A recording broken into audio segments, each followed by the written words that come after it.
After many years of people asking for it, character options have re-released the Revenge of the Cybermen set through B&M.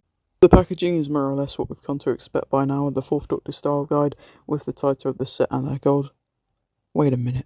Gold? In a Cybermen set? That's not good. Limited edition sticker, which I imagine, given it's this set, it probably actually will be true. The sides gives just the bog standard title of the set and what it features again with the Doctor Who logo. At the back it's a write-up of the story and just the other stuff you tend to expect.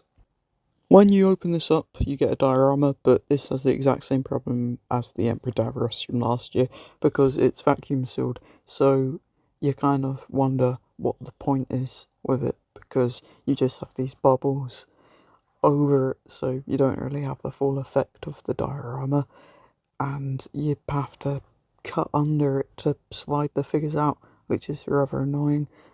But I would have much rather just have had the standard window, but it's just a bit weird how we have this. These three figures are nearly identical, apart from, of course, the Cyber Leader variant, which has the black handlebars, which is in a nice black matte colour, which contrasts very well with the shiny silver that they've gone for this release. The slit of the mouth has also been painted black, which adds a bit more to the figure, and at the back there's a little dot, which I imagine is probably for more accuracy to the costume itself, which is nice how they do these sorts of things. I don't have the original release to compare it to, but the chest unit piece has been updated to be more accurate. I know in the promo images the bottom half of it seemed a bit more gold, which again, bit confusing given this whole story is about Cybermen and gold and being allergic to it, but it seems more a green colour, which is nice to see. On the back there's this almost spider-like design which connects all the tubing that runs down the whole figure, and down the arms near the elbow joints there's some lines around it which just helps make it not look as plain silver. The hands are in this open pose so you can have it displayed where it's grabbing Sarah Jane or something like that. Down the legs the tubes continue with the same sort of thing they've done with the elbows for the knees, and on the shoes there's just a little bit of extra detail so it's not all just silver. With articulation the head can turn slightly side to side. The arms can go up and down, back, but it is hindered by the tubes. There's also a bend at the elbow with a 360 degrees at the wrist. The waist can do 360 degrees as well. The legs can kick out and do the splits ever so slightly, but the tubes sort of stop it. The legs can kick out and bend at the knee, and there's a little bit of articulation at the foot. This set also comes with one Cybermat accessory, which again has been done in the nice silver matching with the Cybermen figures, and at the bottom you get these sort of lines on the back, as well as the black and yellow tip of it, which I believe the original one was red instead of yellow.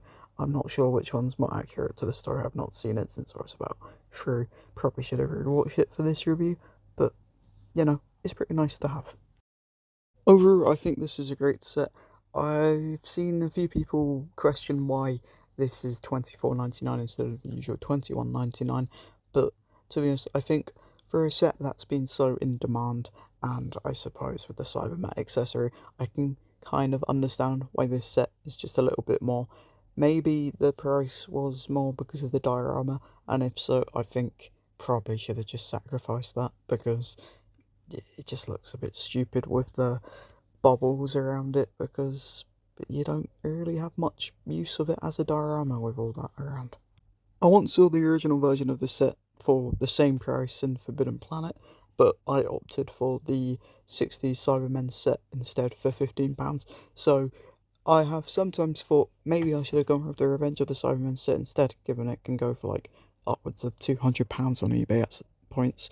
But to get it at this price, I'm not going to complain. It's a really nice set, I'm glad they've re-released it, and it seems that they've gone and tweaked and improved a lot from the originals, so I think even if you do have that set, there's still a bit that can appeal with this one too. So overall, I think they've done a great job. That wraps it up for this review and the B&M waves of this year. I'm so glad the faff is all over for another year.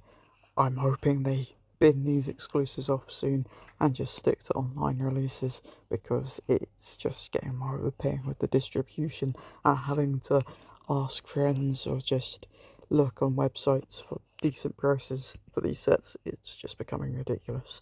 But hopefully I'll be back soon with some more reviews. I have a couple of things in the pipeline, so stay tuned for that. Subscribe, notification bells on if you're really that interested.